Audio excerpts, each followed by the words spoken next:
it's just like so amazing because now that I'm gonna be rich and have a whole mansion with a bunch of cars.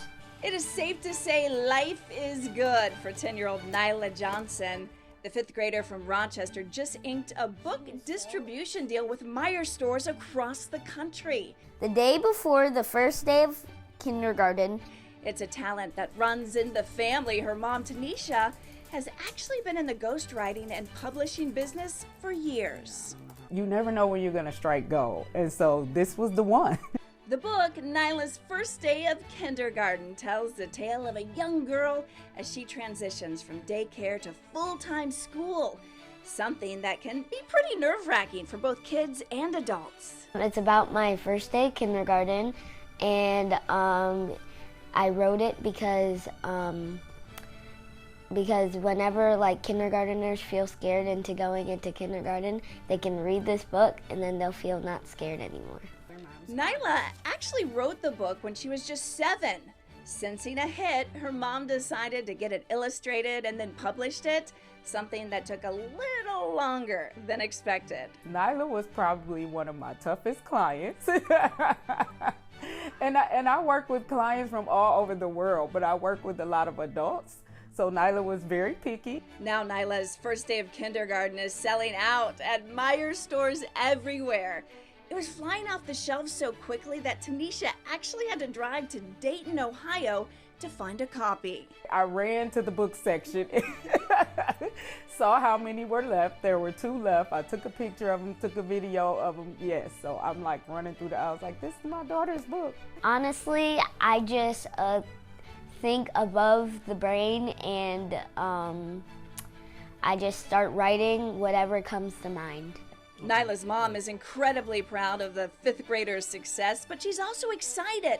The book will help other young girls shoot for the stars. I believe that if they can imagine themselves with dreams, with visions, she had this vision that I'm going to be rich from my books. And so we just wrote it and we published it and never intended for somebody like Meijer to pick it up. So now we're like, Target is next, Walmart is next, you know, and just dreaming big. When the Hugger Elementary student isn't out riding her hoverboard or playing with her friends, who are in the book, by the way, she's busy crafting her next bestseller. I'm working on this new book. I'm doing another series that's out of the Nyla Chronicles umbrella. It's called Zachary the Nice Alien Meet Zach. So he has like a theme song, and it's also all about his first day of school. And while her chronicles will no doubt be a great success when finished, Nyla has other aspirations as well. I'm gonna do this for one of my jobs, and then for another one of my jobs, I'm gonna be a police officer. There are American heroes with no voice. Here at the Michigan Dog Memorial in South Lyon, canines who have served their country are laid to rest in this beautiful place of honor. Amy Andrews introduces us to a veteran who just days before we met for this story lost his beloved dog. And I said, well, I'm broke and he's broke. Together we'll be a whole, you know, maybe. They say dogs are a man's best friend, but Emperor the War Dog was so much more. A true hero, he saved countless lives while sniffing out explosives with SEAL Team 3 in Iraq and Afghanistan. While they were fighting, all of a sudden heavy machine guns fired and all that stopped. And then when they involved him and they found him, he had taken out 3.5 Al-Qaeda fighters, and he was gravely injured. He was in bad shape, and but he didn't stop fighting that whole time. He found 150 caches of weapons and IEDs, but Emperor's time serving our country over in the blink of an eye in that 2011 ambush. His face shattered, his body racked with trauma. The fearless canine barely surviving his injuries. His handler did not make it.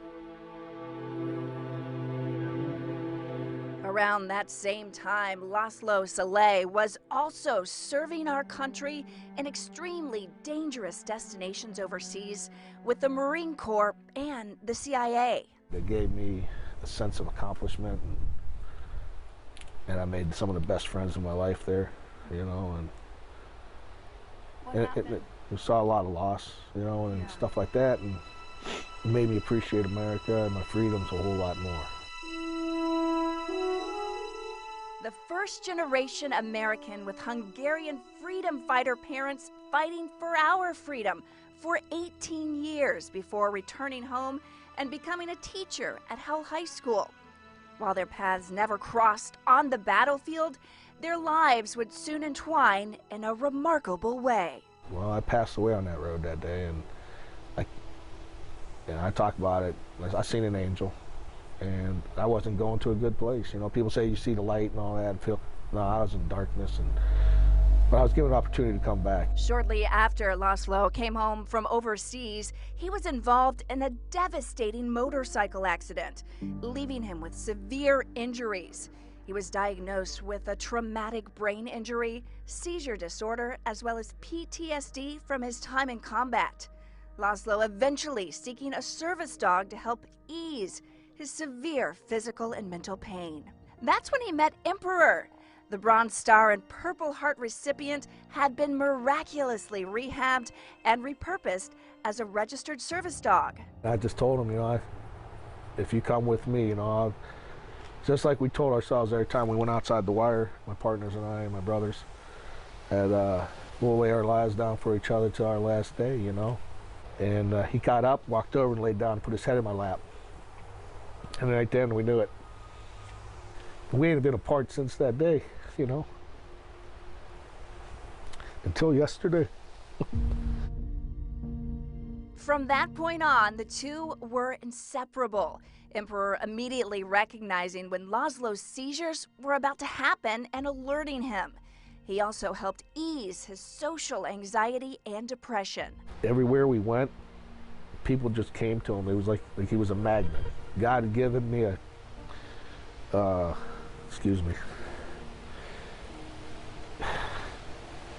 he gave me a real warrior.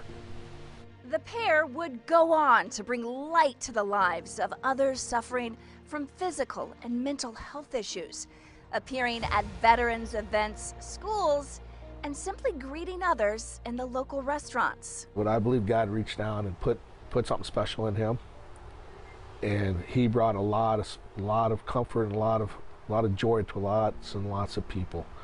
Emperor. Tragically, the week before we were scheduled to interview Laszlo and meet Emperor for this story, the incredible service animal fell ill and passed away. I lost a really close friend of mine in Iraq. It should have been me that day, and I was saved again for some reason. And I always believed that he was in Emperor, so it was like saying goodbye to my buddies again.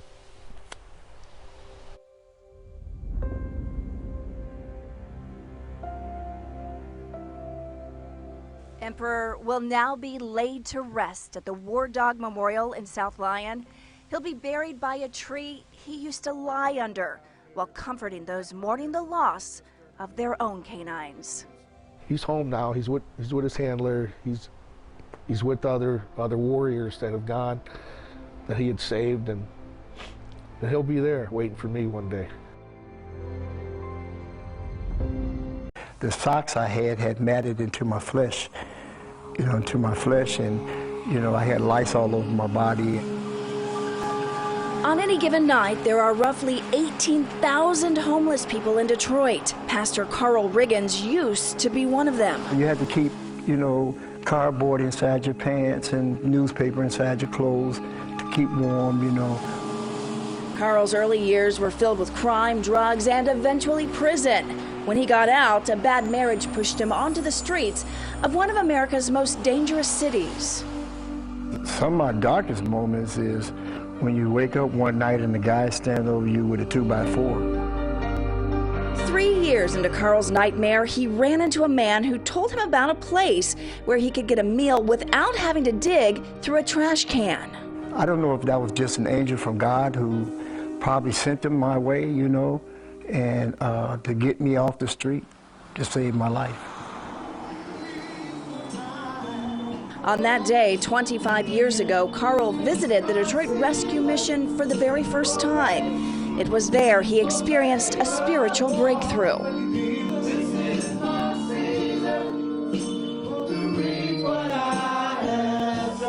Over the past 2 decades, Carl has gone from someone who desperately needed the rescue mission services to the man behind many of them. I think that my homelessness perfected me for this job. If I put you on trial, you don't fail again, aren't you? Carl is now building manager for the DRMM's Donald DeVos Ministry Center. He's also the choir director and coaches the Highland Park Detroit Rescue Mission Track Club, made up of homeless and high-risk children. I'll get your room today. Thank you so much, Mr. His commitment is beyond anything that we can describe, and this is all because he has the combination now of a professional person as well as compassion. How many people have you touched?